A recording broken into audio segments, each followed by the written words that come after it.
Politicos ప్రేక్షకులు నమస్కారం. మేడ్చల్ మల్కాజ్గిరి జిల్లాలోని కీసర మండలంలో ఉన్నటువంటి వికలాంగుల కాలనీలో పలు సమస్యలు ఉన్నాయని చెప్పేసి ప్రజలు తెలియజేస్తూ ఉన్నారు. ఆ సమస్యలు ఏందో వారిని అడిగి తెలుసుకుందాం. నా పేరు మురిగాడి నరసింహ, తెలంగాణ వికలాంగుల సమాఖ్య రాష్ట్ర అధ్యక్షుడిని. ఇక్కడ కీసర మండలంలో దీనికి ఫౌండర్ నేను కూడా. ఈ కీసర వికలాంగుల రామలింగేశ్వర కాలనీ కీసర మండలంలో కుందనపల్లి విలేజ్లో సర్వే నెంబర్ 14లో గత ప్రభుత్వాలు టీడీపీ గవర్నమెంట్లో 35 ఎకరాలు ఇచ్చింది. ఇది 35 ఎకరాల నుంచి 1150 పట్టాలు ఇచ్చారు. 750 వికలాంగులకు, మిగతా 400 నార్మల్ వాళ్ళకి ఇచ్చారు. దానివల్ల అనుదినం కూర్చుంటూ ఆ గవర్నమెంట్ నుంచి ఈ గవర్నమెంట్కి మాత్రం కాలనీకి ఒరిగింది ఏమీ లేదు. డ్రైనేజీ ప్రాబ్లం ఉంది, వాటర్ ప్రాబ్లం ఉంది, రోడ్ల ప్రాబ్లమ్స్ ఉన్నాయి, వాటర్ ప్రాబ్లం ఉంది, ఒక స్కూలు లేదు, ప్రాథమిక ఆరోగ్య కేంద్రం లేదు, ఎన్ని రకాల పేరుకే వికలాంగుల కాలనీ. ఇది మాత్రం అంటే కరెంటు, అన్ని రకాల సమస్యలు, వాటర్ నుంచి మొదలు పెట్టుకుంటే కరెంటు వాటర్ కూడా ఎన్నిక్షన్. ఇప్పుడు మోటార్ కలెక్షను మిషన్ భగీరథ అనేది బోరు వాటర్కు కలెక్షన్ ఇచ్చారు. వారానికి ఒకసారి పైపు వలిగిపోతుంది, కలిసి తిన్న వాటరు 3 రోజులకు ఒకసారి వాటర్ వస్తుంటాయి. ఏదో రకంగా ఈ ప్రభుత్వ అధికారులు, రాజకీయ నాయకులు కలిసి ఈ కాలనీలో ఈ వికలాంగులు ఉండొద్దు, ఎలాగైనా వీళ్ళని టార్చర్ చేసి కాలనీ నుంచి పంపాలా. ఇక్కడో కూలీనాలు చేసి కొనుక్కున్న వాళ్ళు కొంతమంది ఉన్నారు, బీదలు. నేను అందరినీ అంటలేను, నార్మల్ వాళ్ళను. కొంతమంది రాజకీయ నాయకుల ప్రోద్బలంతో టీఆర్ఎస్ ఉంటే టీఆర్ఎస్ గవర్నమెంట్, రాజకీయ నాయకులు, కాంగ్రెస్ వచ్చిన కాంచి కాంగ్రెస్ నాయకులు. అసలు ఈ కాలనీ ఉందా ఈ కీసర మండలంలో? ప్రతిరోజు ఏదో ఒకటి కరెంటు, నీళ్లు, బస్సు సౌకర్యం, అన్ని రకాల ప్రాబ్లంలు ఉన్నాయి. దాదాపుగా ఈ సమస్య ఎప్పటి నుంచి మొదలైంది? దాదాపు నాకు తెలిసి ఒక 6-7 సంవత్సరాల నుంచి ఇదే పరిస్థితి ఉంటుంది.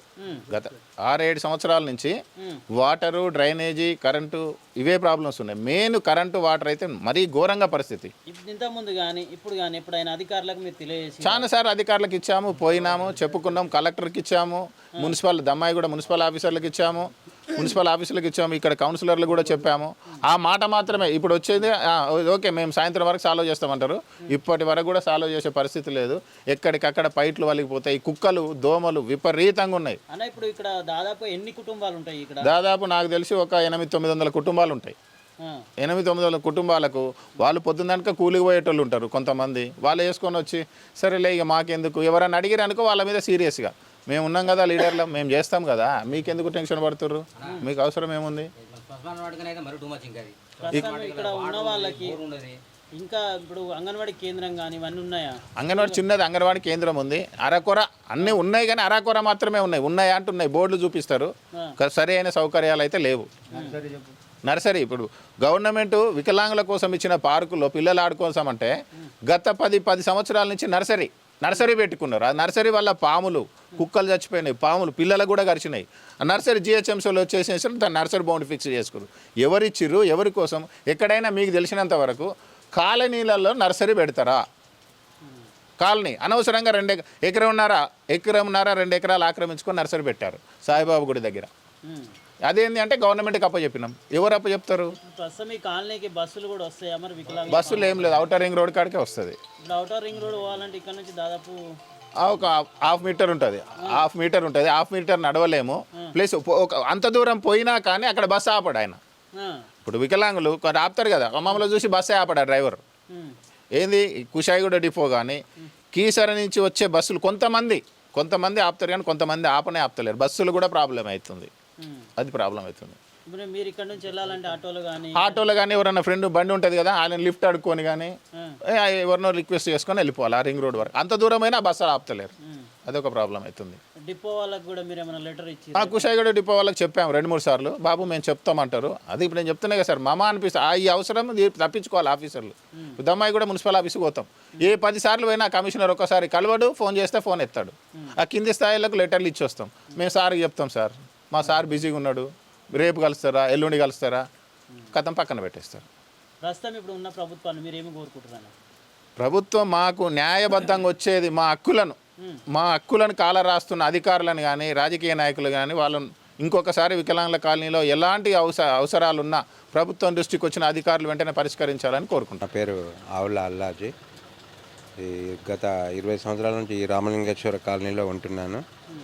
మా వికలాంగుల కాలనీ అని కూడా అంటారు మా కాలనీకి రామలింగేశ్వర కాలనీ పేరు.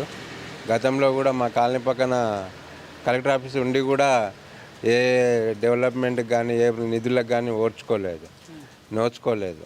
ఇంకా మేము ఓర్చుకొని భరించుకుంటూ ఇక్కడ జీవనోపాధి గడుపుతున్నాం గత 20 ఏళ్ళ నుంచి.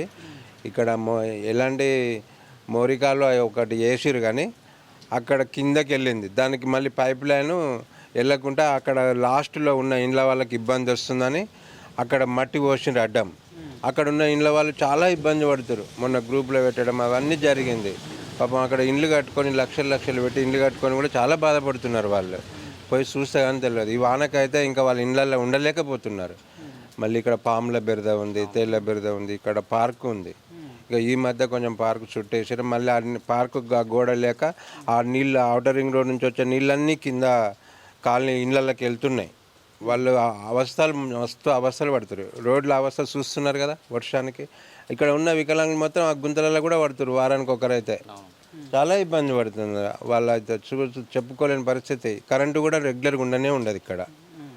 ఇక ప్రస్తుతం మన ఇక అధికారులు కూడా లేరు. సార్ ఇప్పుడు ఎన్ని సమస్యలు ఉన్నాయి కదా, ఈ సమస్యల మీద అధికారులు ఎప్పుడన్నా ఈ కాలనీకి వస్తారా? అధికారులు ఎప్పుడు రాలేదు. మేమే వినతి పత్రాలు ఇవ్వడం జరిగింది.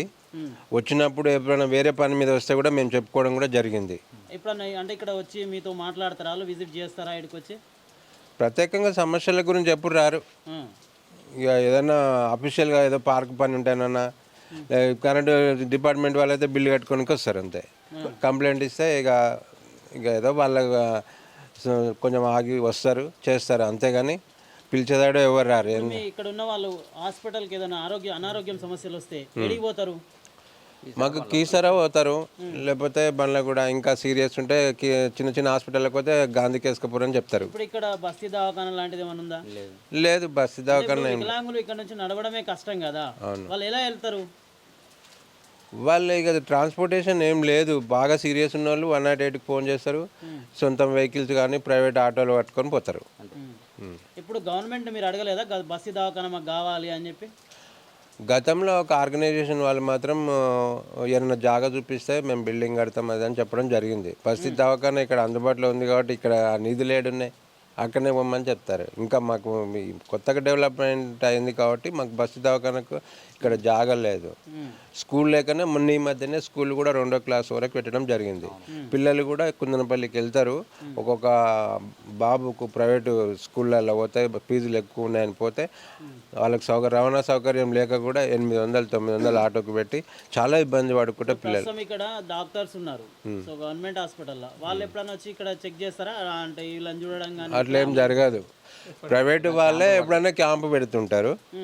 ఇక సీరియస్ ఉంటే ఏదో 2-3 టాబ్లెట్లు ఇస్తారు. మా హాస్పిటల్కి వచ్చి సంప్రదించండి అని ఫోన్ నెంబర్లు వాళ్ళు తీసుకొని వెళ్తారు. మనం చూస్తూ ఉంటాం, ఆశా వర్కర్లు ఉంటారు, అంగన్వాడీ అంటే ఆశా వర్కర్లు ఉంటారు, ఎక్కువగా ఏఎన్ఎంస్ ఉంటారు. వీళ్ళందరూ కూడా ఇక్కడికి వస్తారా?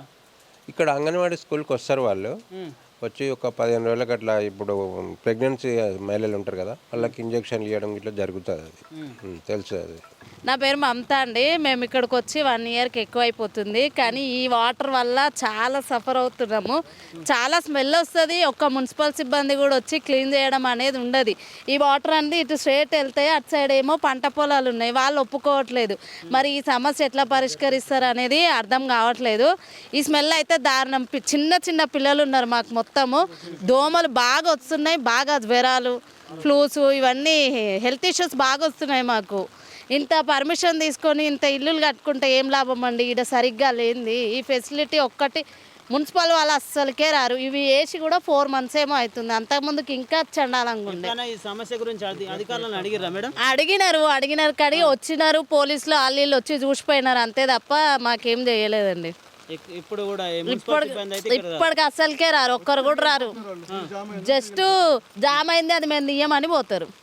ఫుల్ జామ్ అవుతుంది కదండి, అంతే. ఇంకా అది ఇట్లానే ఉంటుంది. ఎండ కొడితే పోతుంది. మేము ఇటు రాకుండా ఆడ మట్టి అట్లా వేసుకోవాల్సి వస్తుంది అంతే. మొత్తం ట్యూషన్ పోవాలంటే పిల్లలకి మస్తు బాధ. ఇదంతా బురద, చిన్న పిల్లలు మొత్తము చెత్త ఉంది. ట్యూషన్కి ముందుకు పంపిస్తాం, అక్కడికి వెళ్ళడానికి కూడా మాకు ఇబ్బంది. మొత్తం తిరిగి తీసుకెళ్ళి వెళ్తాం. ఇక్కడ వికలాంగుల కాలనీలో మనం అయితే చూస్తూ ఉన్నాం. ఇక్కడ ఈరోజు ఉదయం నుంచి కూడా భారీ వర్షాల కారణంగా ఇక్కడ చూస్తూ ఉన్నాం. రోడ్ల పైన మొత్తం కూడా వాటరే ఉన్నాయి. ఇక్కడ వాటర్లో నడవడానికి కూడా పోవడానికి కూడా చాలా తీవ్రమైనటువంటి ఇబ్బందులు ఎదురవుతూ ఉన్నాయి. వికలాంగులు చాలామంది వాళ్ళ వాహనాలపై వస్తుంటే కూడా చాలామంది కింద పడి దెబ్బలు తాకుతున్నాయని చెప్పేసి వారు తెలియజేస్తూ ఉన్నారు. అనేకమైనటువంటి ప్రమాదాలకు గురవుతున్నామని చెప్తా ఉన్నారు. ఇక్కడ అనేకమైనటువంటి సమస్యలు ఉన్నాయి. అదేవిధంగా డ్రైనేజ్ కూడా పొంగి పొంగి పొర్లుతూ ఉంది. అదేవిధంగా వాటర్ సమస్యలు ఎక్కువగా ఉన్నాయని చెప్పి ఇక్కడ రోడ్లు మొత్తమే కూడా రోడ్లు లేవని చెప్పేసి ప్రజలు తెలియజేస్తూ ఉన్నారు. అదేవిధంగా ఇక్కడ అంగన్వాడీ ఉన్నది కానీ అక్కడ అరకతొరక సదుపాయాలు చాలా తక్కువగా ఉన్నాయని చెప్పేసి వారు తెలియజేస్తూ ఉన్నారు. దాని సదుపాయాలు కూడా పెంచి వైద్య సేవలు కూడా ఇక్కడ అందివ్వాలి, అదేవిధంగా విద్య దాంతోపాటు వైద్యాన్ని కూడా అందివ్వాలని చెప్పేసి ప్రజలు కోరుతూ ఉన్నారు. అదేవిధంగా ఇక్కడ మనం డ్రైనేజ్ సమస్యలు, రోడ్డు సమస్యలు ఇవన్నీ కూడా తీర్చాలని చెప్పేసి ప్రజలు కోరుతూ ఉన్నారు. వీడియో జర్నలిస్ట్ వెంకటేష్తో reporter Shyam Prasad.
Please subscribe to the channel and download the Politicos app from the links in the description.